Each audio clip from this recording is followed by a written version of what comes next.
চলচ্চিত্র শিল্পের উন্নয়ন ও মেধাবী নির্মাতাদের উৎসাহিত করতে প্রতি বছরই সরকার চলচ্চিত্র নির্মাণে অনুদান দিয়ে থাকে। তবে সম্প্রতি তৈরি হওয়া বিতর্ককে কেন্দ্র করে একটি স্বচ্ছ প্রক্রিয়া অনুসন্ধানে চলচ্চিত্র অনুদানে স্বচ্ছতা শিরোনামে এক আলোচনার আয়োজন করা হয়। জুরি বোর্ডরা তাদের মতামত অনলাইনে দেন সরাসরি, এটা যদি প্রয়োজনে ব্লকচেইন সিস্টেমে করা যায় তাহলে ট্রান্সপারেন্সিটা আসলে নির্ধারণ করা যায় এবং জুরি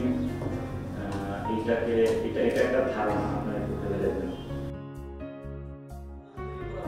সেই জায়গাটা থেকে আমরা আসলে কাজ করতে পারি ভবিষ্যতের অনুদানের জন্য। এবং আমরা একটু ছোট করে বলে রাখি যে এইটাতে আমরা যে জায়গাটা করেছি যে চলচ্চিত্র অনুদান নীতিমালা না করে এটাকে একেবারে আমূল পরিবর্তন করে এটা যদি এরকম করা যায় জাতীয় চলচ্চিত্র নির্মাণ অর্থায়ন নীতিমালা। গত 27 জুলাই 2025 রবিবার বিকেল 4টায় বাংলাদেশ শিল্পকলা একাডেমির নাট্যকলা বিভাগের সেমিনার কক্ষে এই আলোচনা সভার আয়োজন করে জাতীয় চলচ্চিত্র আন্দোলন।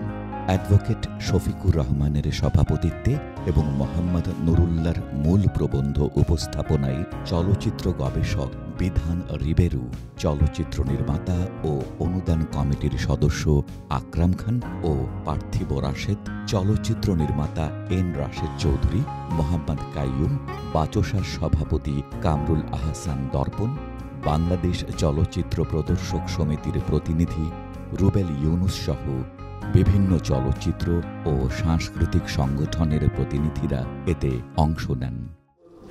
সেটা হচ্ছে যে আমাদের সংস্কৃতিতে বাজেট কত, তো এই বাজেটের যে অবস্থা তার মধ্যে এই অনুদান নিয়ে আলোচনা করতে যাওয়া, যারা পেয়েছেন তাদেরকে অভিনন্দন। এইবারকার অনুদান প্রক্রিয়া যদি আসি তাহলে প্রথম আমি পূর্ণদৈর্ঘ্যতে অংশগ্রহণ করেছি। প্রথম ধাপ থেকে যখন সেকেন্ড ধাপে গেল, প্রথম ধাপের একাধিক বিচারকের যখন সেকেন্ড ধাপে চলে গেছে অলরেডি সেকেন্ড ধাপের বিচারকের কাছে, প্রথম ধাপের বিচারকরা জানে না আসলে কোনগুলো গেল। আমরা 140টার মতো স্বল্পদৈর্ঘ্যের স্ক্রিপ্ট পেয়েছিলাম।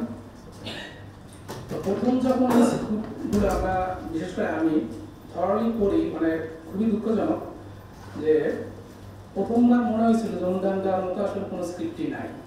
এই পুরা জাজ প্রসেসটার ভিতরে চলচ্চিত্র সংগঠন থেকে একটা জুরি বোর্ড থাকবে যারা ওই জিনিসটা স্বচ্ছতা দেখবে এবং ওই প্রক্রিয়াতে কোনো আমলার কোনো মার্কিং এর ক্ষমতা থাকবে না। এই আয়োজনের লক্ষ্য ছিল বাংলাদেশের চলচ্চিত্র শিল্পের সংকট নিরসন ও সম্ভাবনা নিয়ে কাজ করা।